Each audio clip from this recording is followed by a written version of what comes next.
What are fan tokens? Fan tokens काफ़ी news में है रिसेंटली। ये फैन टोकन होता क्या है, इसको किस तरह से यूज़ करते हैं, क्या इंपॉर्टेंस है इसकी, क्या ये क्रिप्टो करेंसी ही है जैसे बिटकॉइन? तो ये हम जानेंगे इस लेक्चर में। अभी काफ़ी न्यूज़ में है ये बिकॉज ऑफ लियोनेल मेसी। ये एक फुटबॉल प्लेयर हैं। तो चलिए स्टार्ट करते हैं इसके बारे में। मैं हूँ Raksha Raghuvanshi and welcome to Logical education.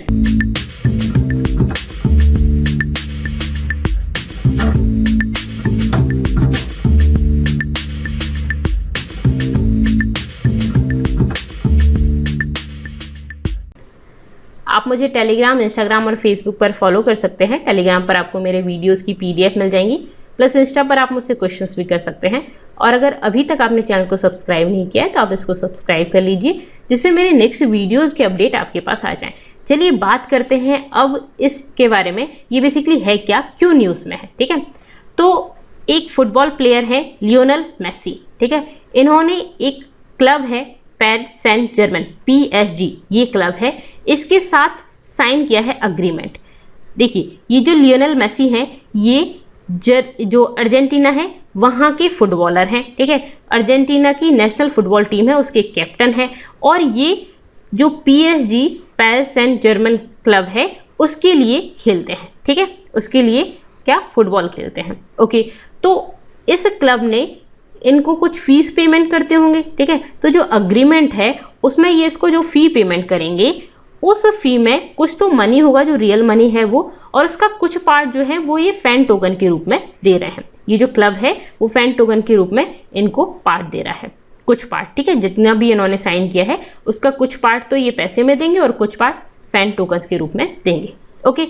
अब ये बहुत छोटा सा अमाउंट नहीं है, ये एक सिग्निफिकेंट पार्ट है इसका जो भी पेमेंट है उसका सिग्निफिकेंट पार्ट है। That is 29 to 35 million dollar इतना पे कर रहे हैं इसको फैन टोकन्स, ठीक है। तो अब ये फैन टोकन्स क्या है ये समझते हैं हम, ओके। तो फैन टोकन्स क्या होते हैं, बेसिकली ये टाइप्स ऑफ NFT होते हैं, नॉन फंजिबल टोकन्स होते हैं, डिजिटल एसेट होते हैं। Asset, digital asset, like digital जो आर्ट होती है ना उसी टाइप के डिजिटल एसेट होते हैं। इसका मतलब क्या है कि जैसे आपकी प्रॉपर्टी होती है, आप कोई ज़मीन खरीदते हो, प्रॉपर्टी होती है, तो आप उससे कोई सामान खरीद सकते हो क्या? नहीं। लेकिन फ्यूचर में कभी आप उस ज़मीन को बेच दोगे तो दूसरा वाला पर्सन आपको जो पैसे देगा उस पैसे की कुछ वैल्यू होगी, ठीक है, और उस पैसे से आप कुछ सामान खरीद सकते हो। तो ये डिजिटल एसेट है, मतलब असेट है वो चीज़, वो जो प्रॉपर्टी है वो डिजिटल तो नहीं है लेकिन असेट है। और ये कैसा है, ये डिजिटल एसेट है, ठीक है। आपके पास हार्ड कॉपी नहीं आएगी इसकी, ये एक डिजिटल एसेट है जिसको फ्यूचर में आप किसी को बेचो और वो पर्सन आपको क्या कर दे, आपको कुछ पैसा दे और उस पैसे से आपको सामान खरीद सकते हो, ठीक है। तो ये है non fungible tokens, digital assets, fan tokens, ठीक है। जैसे कि बिटकॉइन होता है और बाकी डिजिटल करेंसीज होती हैं, डिजिटल आर्ट है, ठीक है, उसी टाइप का है। तो जो फैन टोकन्स हैं वो वॉलेटाइल एसेट हैं, इन्हीं की तरह ही वॉलेटाइल एसेट है। ये वॉलेटाइल एसेट है, इसका मतलब ये है कि इनकी जो वैल्यू है वो ड्रास्टिकली चेंज हो सकती है ओवरनाइट, मतलब बहुत ज़्यादा बढ़ भी सकती है, बहुत ज़्यादा कम भी हो सकती है। तो इनकी वैल्यू एकदम से चेंज हो जाती है, ठीक है, वो भी बहुत ज़्यादा। इसमें मैंने डिजिटल आर्ट क्या होती है ये भी कुछ टाइम पहले काफ़ी न्यूज़ में थी, ठीक है। एक डिजिटल आर्ट थी, उसकी वैल्यू बहुत ज़्यादा बढ़ गई थी, तो आप उससे रिलेटेड भी एक लेक्चर देख सकते हैं। मैं उसकी डिस्क्रिप्शन में लिंक दे दूँगी, जिससे आपको पता चल जाएगा डिजिटल आर्ट क्या होती है, ठीक है। तो ये बेसिकली है फैन टोकन्स। तो बिटकॉइन या डिजिटल करेंसी या आप बोल सकते हो जो डिजिटल आर्ट है उसकी तरह ही होते हैं, ठीक है, समझ गए, ओके। अब बात आती है कि इनको किस तरह से यूज़ किया जाएगा, यहाँ पे किस तरह से यूज़ किया जाएगा और वैसे भी इसको किस तरह से यूज़ किया जा सकता है, ओके। तो बेसिकली फैन टोकन किसी ने हमें दिए, ठीक है, या हमने उन फैन टोकन्स को खरीदा, ठीक है। फैन टोकन नाम से समझ आ रहा है कि फैंस यूज़ कर सकते हैं। तो बेसिकली क्या है कि जो लियोनेल मेसी हैं उनके जो फैंस हैं वो क्रिप्टो टोकन्स परचेज कर सकते हैं, ठीक है, विथ रियल वर्ल्ड मनी। अपना कुछ पैसा देंगे और उसके बदले में इनको ये फैन टोकन जो है वो मिल जाएंगे, ठीक है।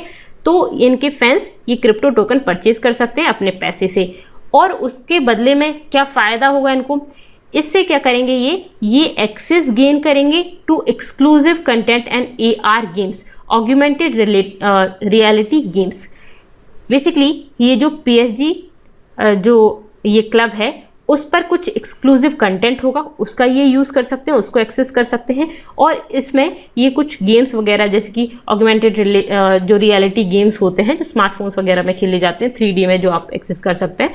तो बेसिकली इन गेम्स को भी एक्सेस कर पाएंगे इनके फैंस। ठीक है, क्या है, जैसे हम समझते हैं कि हॉटस्टार है, हॉटस्टार का हम VIP सब्सक्रिप्शन लेते हैं, तो उससे क्या होता है, VIP सब्सक्रिप्शन हम अपने रियल वर्ल्ड मनी से लेते हैं, वो सब्सक्रिप्शन हमें मिल जाता है और उस पर हम क्या करते हैं, जो हॉटस्टार का एक्सक्लूसिव कंटेंट है जो VIP में ही जो रिलीज हो रहा है उसको भी हम देख पाते हैं। ठीक है, तो ये हमें एक्सेस मिलता है। सेम उसी तरह से इनकी जो वेबसाइट पर जो कंटेंट होगा एक्सक्लूसिव कंटेंट, उसका आपको एक्सेस मिल जाएगा और वहाँ पे जो AR गेम्स हैं वो भी खेल सकते हैं। एक तो ये काम कर सकते हैं, प्लस यहाँ पे और क्या मिलेगा, तो अदर रिवॉर्ड्स और पर्क्स में क्या है, जो फैंस टोकन्स जिनके पास हैं, जैसे कि लाइक मैं हूँ तो मैंने कुछ फैन टोकन्स ले लिए ये वाले, तो मुझे क्या मिलेगा, मैं वोट दे सकती हूँ ऑन मोस्टली माइनर डिसीजन। मतलब कि इस फुटबॉल ये जो क्लब है उसमें जो भी डिसीजंस लिए जा रहे हैं, जो माइनर डिसीजन में मेरा कुछ पार्ट होगा, मैं वोट दे सकती हूँ। ये वोट की वैल्यू कितनी होगी, जितने मेरे पास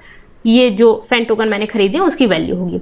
जैसे कि किसी कंपनी के आप शेयर खरीदते हो, शेयर होल्डर होते हो, तो आपका उस कंपनी में पार्ट होता है। ठीक है, तो वहाँ पे अगर आपको इलेक्शंस वगैरह हो रहे हैं, ठीक है, उनके मेंबर्स के, तो उसमें आप वोट दे सकते हैं। ठीक है, तो वोट की वैल्यू कितना होगा, जितना आपका पार्ट, लाइक आपने 2% की शेयर खरीदे हैं, ठीक है, 50% खरीदे हैं, तो जितना परसेंट आपके शेयर होंगे उतना परसेंट आपका पार्ट होगा, बेसिकली उतनी आपकी वैल्यू होगी। तो उसमें और क्या रिवॉर्ड्स और पर्क्स मिल सकते हैं आपको, जो फैन टोकन होल्डर्स है ना, वो उनको वोट दे सकते हैं। मोस्टली माइनर डिसीजन, कुछ माइनर डिसीजंस हैं क्लब से रिलेटेड, उन पर आप क्या कर सकते हो, वोट दे सकते हो। ये माइनर डिसीजन कैसे हैं, लाइक आप ये बता सकते हैं कि जो किट की डिज़ाइन है, इनकी जो किट है उसकी डिज़ाइन कैसी होनी चाहिए, गोल म्यूज़िक कैसा बजना चाहिए, टीम का डेस्टिनेशन क्या होना चाहिए प्री सीजन टूर के लिए। अब फैंस के लिए बहुत बड़ी बात होती है, लाइक फैंस ये सोचते हैं कि यार ये गलत हो रहा है, इस टीम में ना ऐसा होना चाहिए था, ऐसा होना चाहिए था। तो अगर ये चाहते हैं तो इसके लिए ये फैन टोकन्स खरीद सकते हैं और उसके बाद ये सब डिसीजंस में वोट दे सकते हैं। फाइनल डिसीजन तो क्लब का ही होगा, लेकिन आपके वोट की वैल्यू होगी। जिसके पास जितने ज़्यादा वोट होंगे, जितने ज़्यादा फैन टोकन होंगे, उतनी ज़्यादा उसकी वोट की वैल्यू होगी और उस हिसाब से डिसीजन हो जाएगा। ठीक है, मोर फैन टोकन्स किसी फैन के पास है तो मोर वोट्स दे गेट, उनके पास ज़्यादा वोट की वैल्यू होगी और फिर वो ज़्यादा उनकी उतना ही वेटेज होगा उस बात का। ओके, ठीक है। दीज फैन टोकन्स जो हैं, ये जो फैन टोकन है ये किसने क्रिएट किए हैं, तो ये एक क्रिप्टो प्लेटफॉर्म है जिसका नाम है सोशियो, इसने क्रिएट किया है। ठीक है, ये फैन टोकन्स क्लियर है। तो ये फैन टोकन्स अभी इन्होंने जो लियोनेल मेसी है उनके साथ जो डील साइन की है उसमें ये फैन टोकन भी प्रोवाइड करेंगे उनको। ठीक है, ओके। तो अब ये तो बात हो गई कि किस तरह से फैन टोकन्स को यूज़ कर सकते हैं। तो अब बात आती है कि क्या किसी और टीम ने भी इसके लिए साइन किया है फैन टोकन के लिए। तो हाँ, ऐसी काफ़ी सारी टीम है, इसमें से कुछ इंपॉर्टेंट है जैसे कि मैनचेस्टर सिटी, बार्सिलोना, आर्सेनल, ठीक है, Aston Villa, PSG, Paris Saint Germain, ठीक है, और ये एक नेशनल टीम है यहाँ की, और उसके बाद बार्सिलोना, AC मिलान, इंटर मिलान। तो ये बहुत सारी टीम्स हैं जिन्होंने इसके लिए साइन किया है। तो ये तो टीम की बात हो गई। इसके अलावा एक और क्वेश्चन आता है कि क्या ऐसी डील पहली बार साइन हुई है, क्या किसी फुटबॉल क्लब ने पहली बार ऐसी डील साइन की है। तो नहीं, ऐसा नहीं है, बट फैन टोकन के लिए तो पहली बार है। इससे पहले भी 2018 में ये फर्स्ट टाइम था, उसके बाद और भी हुए हैं। तो फर्स्ट है तो इसलिए इसको जान लेते हैं। तुर्किश क्लब है, इन्होंने बोला है कि फर्स्ट फुटबॉल क्लब था ये जिन्होंने इसके प्लेयर को बिटकॉइन जो थे उसमें पे किया था। ठीक है, तो उसकी जो फ़ी थी, साइनिंग फ़ी, वो बिटकॉइन में थी। ठीक है, तो उसमें कुछ पार्ट जो था वो बिटकॉइन थे। तो इन्होंने कितना बिटकॉइन दिए थे, 0.0524। तो ये भी बहुत कम पार्ट नहीं था, बिटकॉइन की वैल्यू बहुत ज़्यादा होती है। तो बेसिकली ये हरनुस्तास्पुर, ये एक क्लब है, तुर्किश क्लब, जिसने ये बोला है कि फर्स्ट टाइम इस क्लब ने पे किया था अपने प्लेयर को। ठीक है, और कौन थे ये, ओमार फारूक किरोजलू, ठीक है, इनको पे किया था। इसके बाद और भी आए, और अब भी फैन टोकन्स के बारे में हम बात कर रहे हैं। अब बात आती है कि ये जो आपके लियोनेल मेसी हैं, क्या इनको पहली बार मिला है फैन टोकन में, या इससे पहले भी इन्होंने इस टाइप की कोई डील की है। तो हाँ, इनने भी पहले डील की थी। इन्हें डिजिटल आर्ट के लिए दिया गया था इस तरह की फी, डिजिटल आर्ट में, लेकिन वो फैन टोकन नहीं थी। फैन टोकन पहली बार है। ठीक है, तो यहाँ पे हमने जाना कि बेसिकली फैन टोकन्स क्या है, ठीक है, डिजिटल आर्ट क्या होता है, बिटकॉइन या जो होते हैं उसी टाइप के होते हैं बिटकॉइन, या आप बोल सकते हो डिजिटल आर्ट तरह के होते हैं। ओके, तो ये आपको कैसा लगा मुझे जरूर बताइएगा। पसंद आया तो वीडियो को लाइक कर दीजिए और अपने फ्रेंड्स के साथ शेयर करना ना भूलें। और thank you so much, thanks for watching and don't forget to subscribe my channel.